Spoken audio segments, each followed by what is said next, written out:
எல்லாம் வல்ல இறைவனுக்கு முதற்கண் என் நன்றியை காணிக்கையாக்குகிறேன்.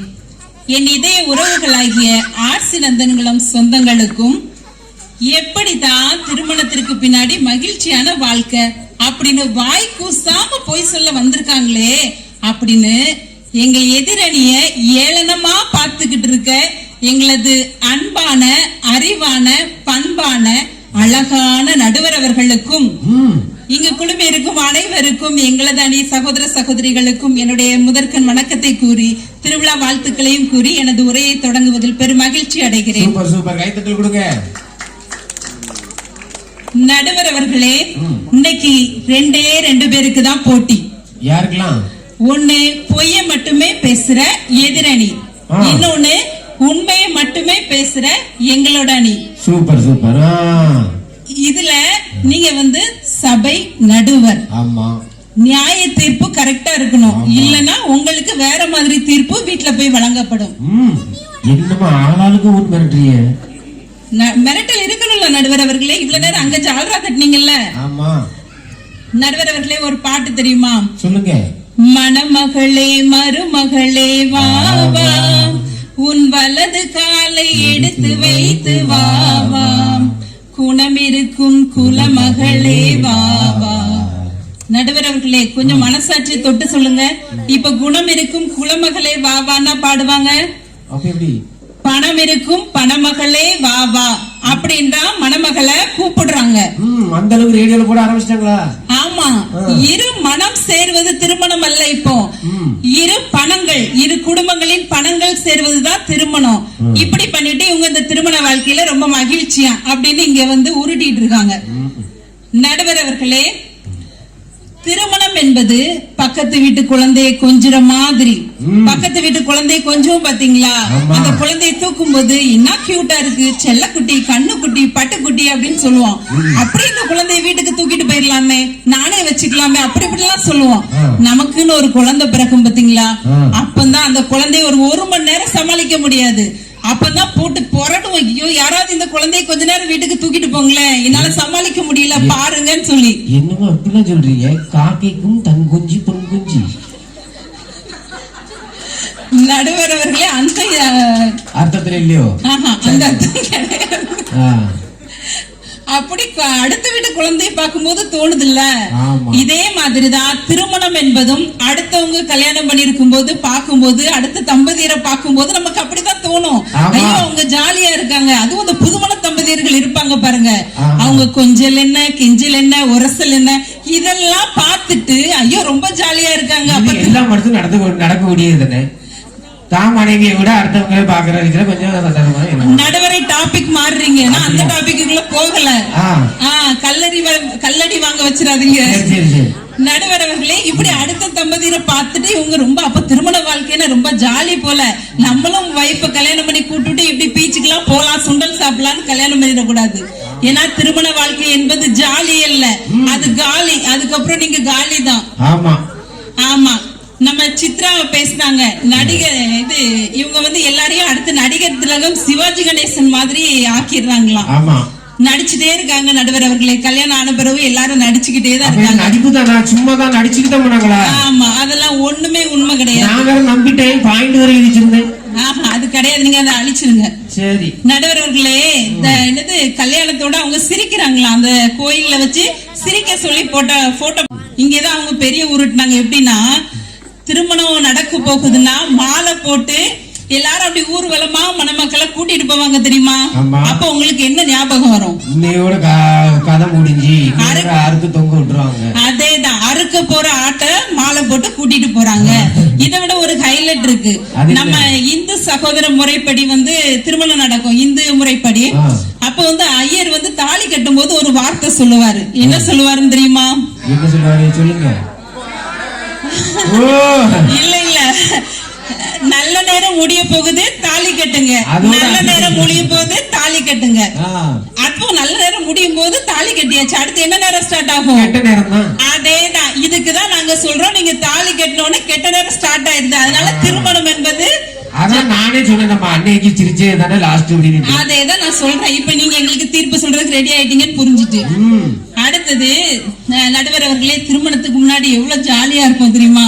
சொல்லுங்க. நம்ம திருமணத்துக்கு முன்னாடி நம்ம ஒரு சின்ன பசங்க பிள்ளைங்க எல்லாரும் சேர்ந்துட்டு ரொம்ப ஜாலியா காட்டுக்குள்ள போய் அந்த புளிய மரத்துக்குள்ள எல்லாம் உட்கார்ந்து சோறாக்கி விளையாடுவோம் நடுவர் அவர்களே. ஆமா, பின்னாடி புளிய மரத்துல எல்லாம் கெட்டிலாம் வச்சு தொங்க விடுவாங்க.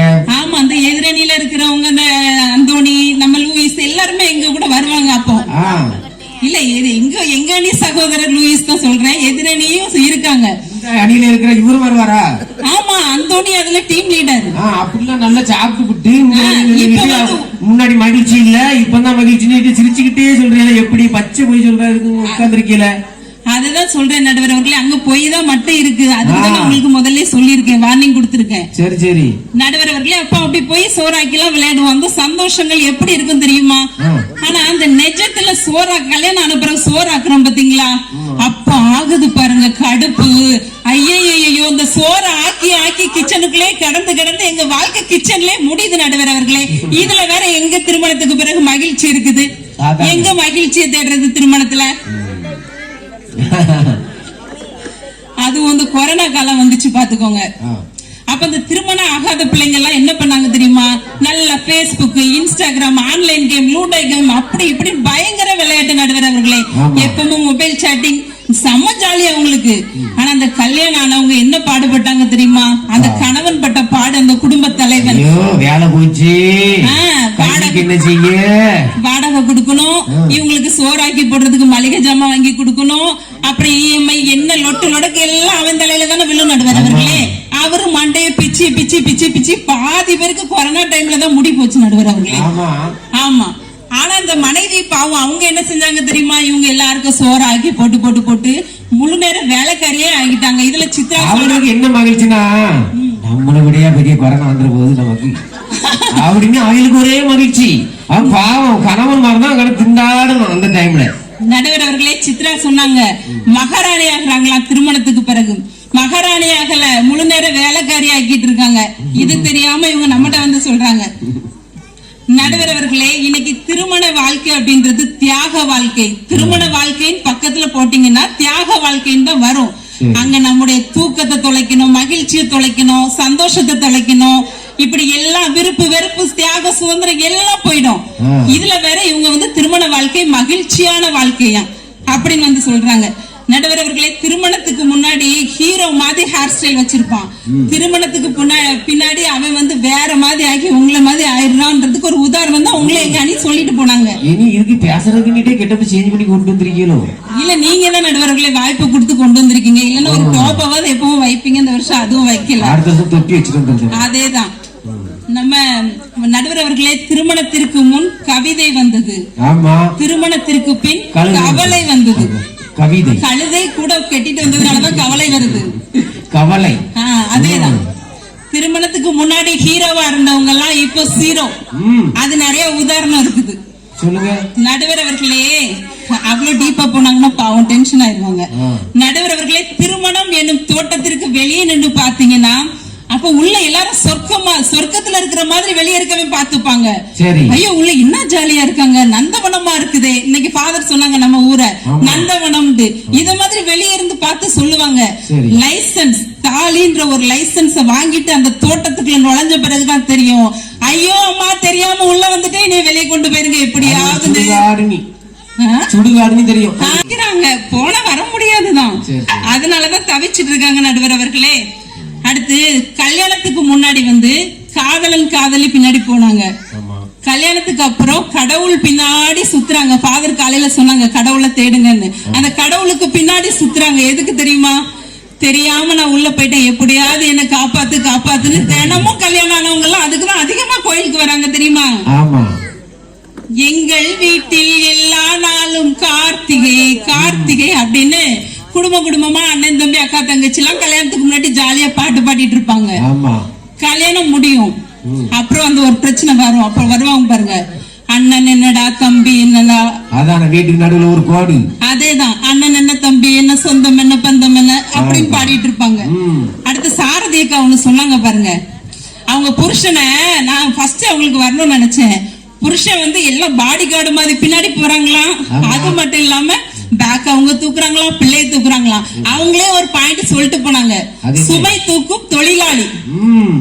தொழிலாளியா தானமா வச்சிருக்க, நீ ஏதோ மாணவன் ரொம்ப மரியாதை வச்சிருக்க மாதிரியே சொன்ன. அதானே. தொழிலாளிக்கு ஒரு வேலைக்காரவங்களே வச்சிருக்கலாம்ல, தொழிலாளிய வச்சுட்டு நீ மகிழ்ச்சிக்கார சொல்லிட்டு இருக்க.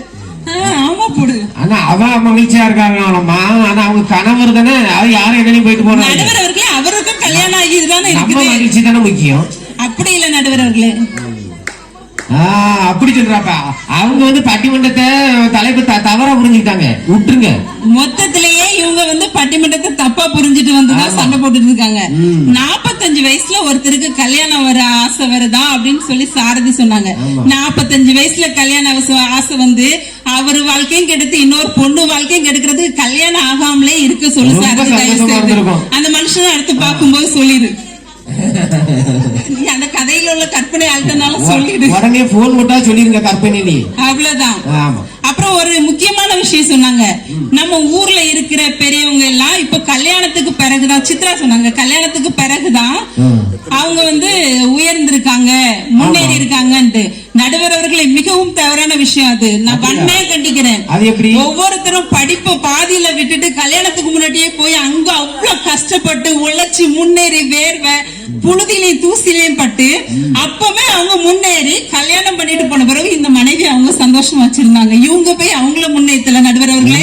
கல்யாணத்துக்கு பிறகு கிடையாது, அது நம்ம ஊர் பெருமை, நம்ம ஊரோட உழைப்பின் பெருமை. அதை வந்தவங்களுக்கு தூக்கி கொடுத்துட முடியாது. அப்படியே நடுவர் அவர்களே, இறுதியாக ஒன்றை சொல்லி முடிக்கிறேன். இப்ப ட்ரெஸ், ஹேர் ஸ்டைல் இந்த மாதிரி எல்லாம் சொன்னாங்கல்ல, இப்ப இவங்க கல்யாணம் முடிச்சு போன பிறகுதான் அவங்களுக்கு எல்லாம் பண்றாங்களாம். அப்படி கிடையாது. ஒரு சீப்படுத்த தலை சீவட்டும் அந்த மாப்பிள்ள போய் கண்ணாடி முன்னாடி நின்று உடனே மனைவி சொல்லுவாங்க, யாரும் உங்களை பாக்கணும்னு இப்ப போய் தலை சீவிட்டு இருக்கீங்க, நான் பார்த்தா போதும், இருக்கிறது போதும், அப்படியே வெளியே போங்க இப்படின்னு மனைவி சொல்லுவாங்களா இல்லையா? அதான் அப்படித்தான் சொல்லுவாங்க. இப்படி சொன்னாங்கல்ல உங்கள. அதேதான் இவங்க சொல்றாங்க, மேக்கப் பண்ணி விடுறாங்களாம். அடுத்தது நடுவர் அவர்களே, அழகான மனைவி அன்பான துணைவி அமைந்தாலே பேரின்பமே. கேள்விப்பட்டிருக்கீங்களா? அமைஞ்சாதானே பாடல் நடுவர் அவர்களே, அமைஞ்சாதானே அந்த திருமண தலையெழுத்துல அழகான மனைவி அன்பான துணைவின் தான் எழுதவே இல்லையே, அப்புறம் எப்படி உங்களுக்கு சந்தோஷம் அமையும்? அப்படி சொல்ல வரீங்களோ? அதேதான். அடுத்து அதுக்காக தான் அடுத்த லைனே எழுதிருக்காங்க நடுவர் அவர்களே, சோகங்கள் எனக்கும் நெஞ்சோடு இருக்கு சிரிக்காத நாள் இல்லையே. அப்ப என்ன பண்றாங்க, அவங்க சொன்ன மாதிரி சிவாஜி கணேசன் மாதிரி கல்யாணத்துக்கு அப்புறம் சந்தோஷமா இருக்கிற மாதிரி நடிச்சுக்கிட்டே தான் இருக்கிறாங்க. உண்மையெல்லாம் யாரும் கல்யாணத்துக்கு பிறகு சந்தோஷமா இருக்க முடியாது. தெளிவாயிடுச்சு.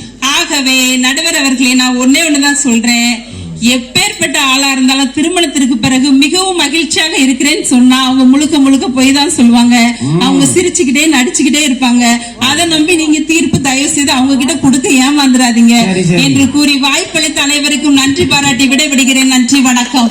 சூப்பர் சூப்பர், அழகா பேசி அப்புறம் மகிழ்ச்சியா இருக்கிற மாதிரி நடிக்கதான் செய்யறாங்க. அவங்க சொல்றதுல ஒரு இது கூட உண்மை கிடையாது அப்படின்னுட்டு அழகா பேசிருக்காங்க சுமதி அவர்கள். இப்ப இதுக்கு இவங்க நம்ம அந்த